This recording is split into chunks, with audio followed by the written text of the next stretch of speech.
오늘 우리가 읽은 이 본문 말씀은 예수님께서 귀신 들린 자를 치유해 주신 말씀입니다. 예수님께서 가다라 지방에 가셨는데요. 그 지역에는 귀신 들린 자 둘이 있었습니다. 무덤 사이에서 나와서 예수님과 마주쳤습니다. 근데 그들은 너무나 사나워서 아무도 그 길로 지나다닐 수가 없을 지경이었다고 했습니다. 우리 28절 말씀 한 번 더 읽겠습니다. 28절 말씀을 같이 읽습니다. 또 예수께서 건너편 가다라 지방에 가심에 귀신 들린 자 둘이 무덤 사이에서 나와 예수를 만나니 그들은 몹시 사나워 아무도 그 길로 지나갈 수 없을 지경이더라. 예수님과 이 마주쳤던 이 귀신 들린 사람 두 명은 몹시 사나웠습니다. 그래서 아무도 그들이 있는 그 지역, 그 길로 지나갈 수가 없었다고 했습니다. 이를 통해서 알 수 있는 것은 무엇입니까? 귀신 들린 사람이 사납다라고 하는 것입니다. 사람은 누구나 자기 마음 품은 대로 이게 변화가는데요. 자기 자신이 섬기는 영적 주인을 닮아간다라고 하는 거죠. 귀신의 지배를 받으면 사람이 사나워지게 되는 거죠. 그렇기 때문에 우리 마음과 성품을 우리가 늘 점검해 봐야 됩니다. 정기적으로 우리가 건강검진을 하듯이 때때로 우리 마음과 성품을 점검해 봐야 됩니다. 자꾸 우울해지면 염려가 자꾸 있게 되면 이 영적 상태가 안 좋은 거죠. 하나님은 항상 기뻐하라고 하셨습니다. 또 원망과 자꾸 미움과 이 분노가 막 차오르고 남에 대해서 또 하나님에 대해서 원망하고 자꾸 그러면 이거 영적인 상태가 좋은 영향을 받는 게 아닙니다. 하나님 범사에 감사하라고 했습니다. 귀신의 지배를 받는 사람은 사납습니다. 내 안에 사나운 이러한 아주 성질이 있다면 이 좋은 게 아니죠. 우리가 회개하고 버려야 될 줄로 믿습니다. 우리가 죄를 짓고 하나님과 자꾸 멀어지게 되면 마음이 공허해지고 또 초조해지고 이게 자꾸 불안해지는 거예요. 그러니까 마음과 성품은 우리의 영적인 상태를 나타내주는 온도계와도 같은 거죠. 마태복음 11장 29절에서 예수님께서 나는 마음이 온유하고 겸손하니 이렇게 말씀하셨어요. 그렇기 때문에 우리 마음과 성품도 우리의 주님이신 예수님을 닮아 온유하고 겸손해져야 될 줄로 믿습니다. 사나운 사람이 아니라 온유하고 겸손한 우리 모두 되기를 주님의 이름으로 축복합니다. 이처럼 귀신 들린 사람들은 아주 너무 사나웠기 때문에 사람들이 그들이 있는 그 지역 길로 갈 수가 없었어요. 근데 예수님께서 그 길로 이제 가신 거죠. 치유를 해주시려고 이제 가신 겁니다. 귀신 들린 두 사람을 만나셨는데요. 그들은 예수님께서 하나님의 아들이심을 알고 소리 질러서 말했다고 했습니다. 하나님의 아들이여, 우리가 당신과 무슨 상관이 있나이까? 때가 되기도 전에 우리를 괴롭히려고 여기에 오셨나이까? 이렇게 소리 지른 겁니다. 우리 29절 말씀 우리 같이 읽습니다. 29절 말씀을 같이 읽겠습니다.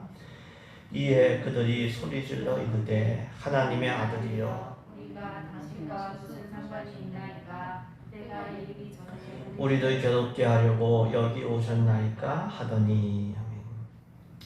여기에서 이 때가 이르기 전이라고 하는 것은 계시록에 나와 있는, 요한계시록 나와 있는 그 마지막 심판의 때를 의미하는 거죠. 귀신들은 마지막에 있을 그 심판의 때를 알았고 그 때가 이르기 전까지는 자신들이 활동할 수가 있고 심판이 유보되어 있다고 하는 것을 아는 거예요. 영적으로 다 아는 거죠.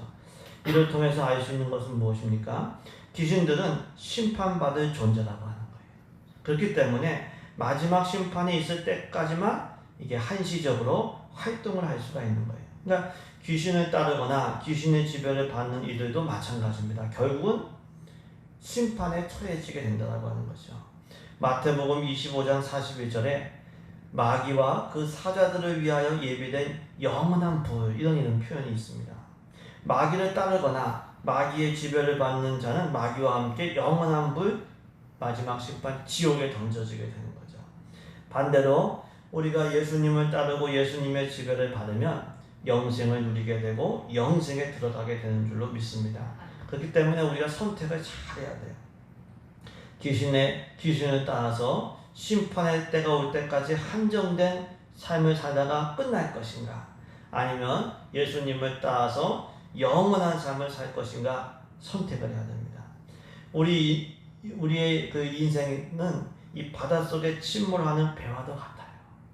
육신을 가지고 영원히 살 수는 없어요. 시간 지나면 침몰하는 배처럼 우리가 시간이 흐를수록 우리 육신은 아프다가 결국은 마지막을 맞이하게 됩니다.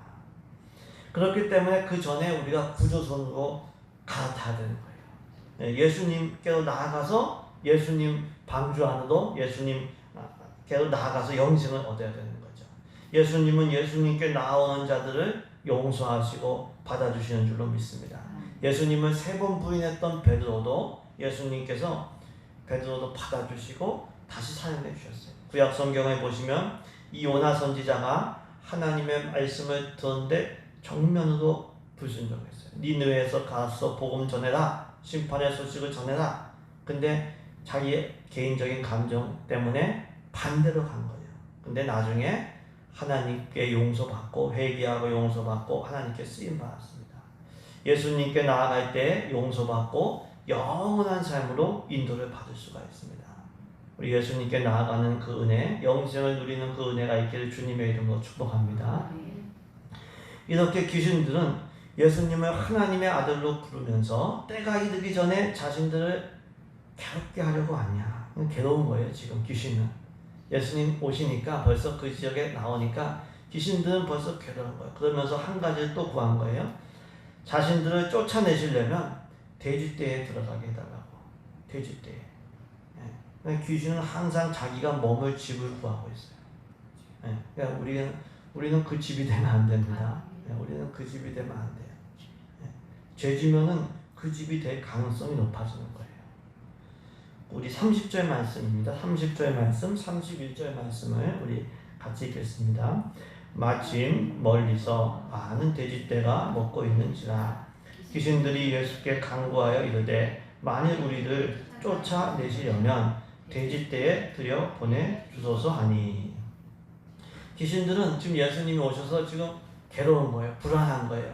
우리를 괴롭게 하려고 오셨습니까? 그러면서 우리를 쫓아내시려면 돼지떼에 들여보내주소서 이렇게 얘기하는 거예요. 이를 통해서 알 수 있는 것은 무엇입니까?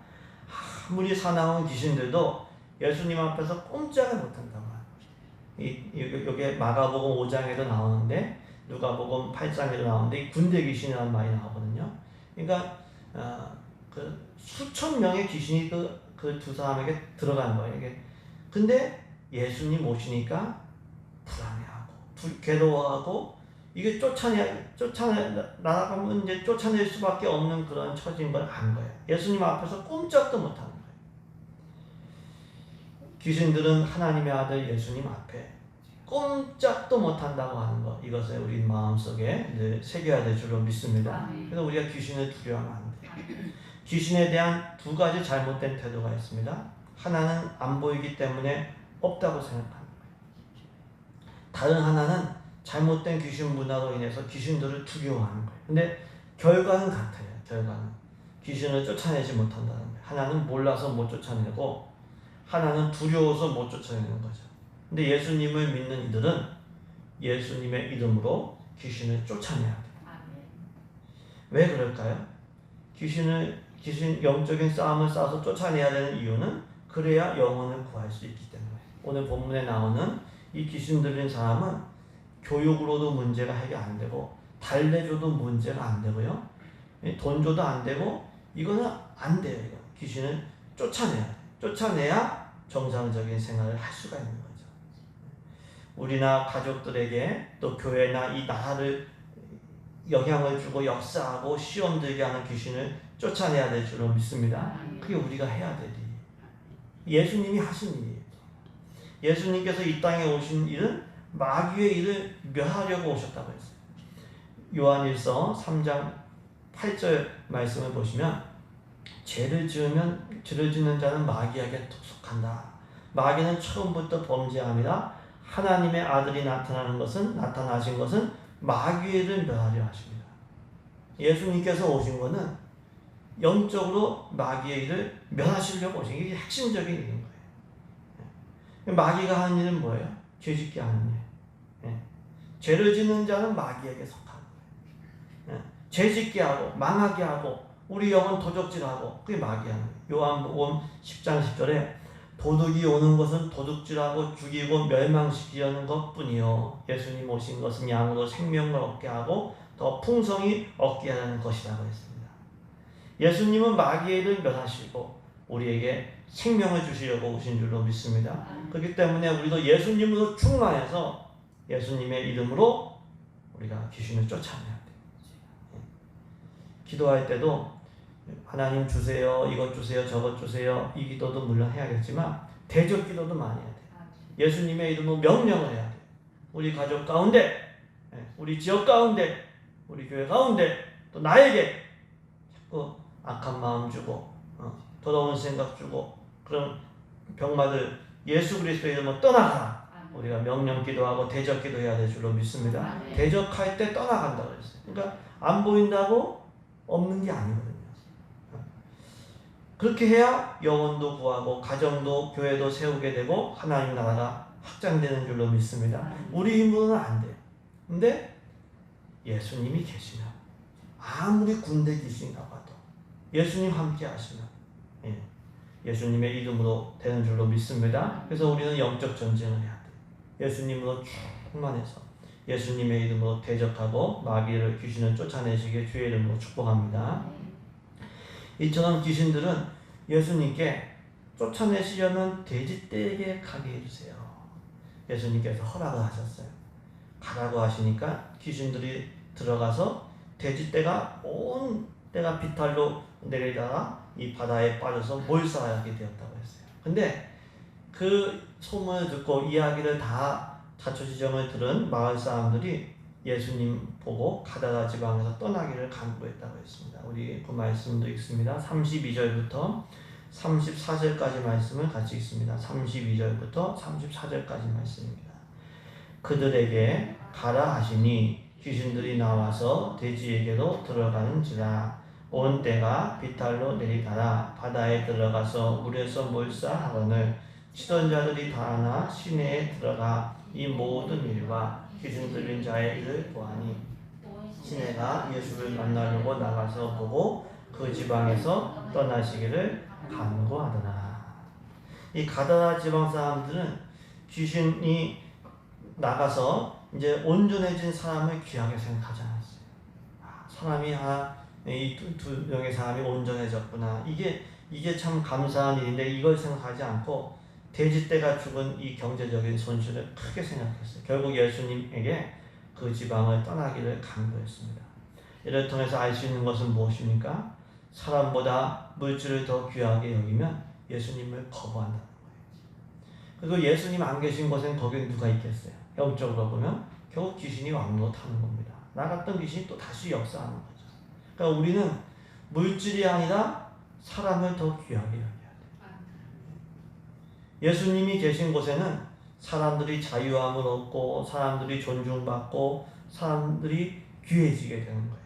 반대로 물질이 우상이 되고 내가 욕심에 끌리기 시작하면은 그때부터는 예수님과 멀어지게 되고 예수님을 거부하게 되고 사람의 가치는 이게 떨어지게 되는 거예요. 그러니까 물질이 우상이나 기준이 되면 이게 안 돼요. 욕심에 지배를 받고 살면은 안 되는 거예요. 그때부터는 예수님을 모실 수 없고 비인간적인 정말 물질을 위해서 욕심을 위해서 비인간적인 일도 행하게 되는 거죠. 물질의 지배를 받지 말고 우리가 물질을 지배하는 우리 되기를 소망합니다. 욕심의 지배를 받지 말고 우리가 사랑의 지배를 받아요. 그럼 그곳에 예수님이 계시고 사람들은 자유롭게 되는 역사가 있게 되는 줄로 믿습니다. 항상 예수님을 모시고 사람 살리는 일에 쓰임 받으시길 주님의 이름으로 축복합니다.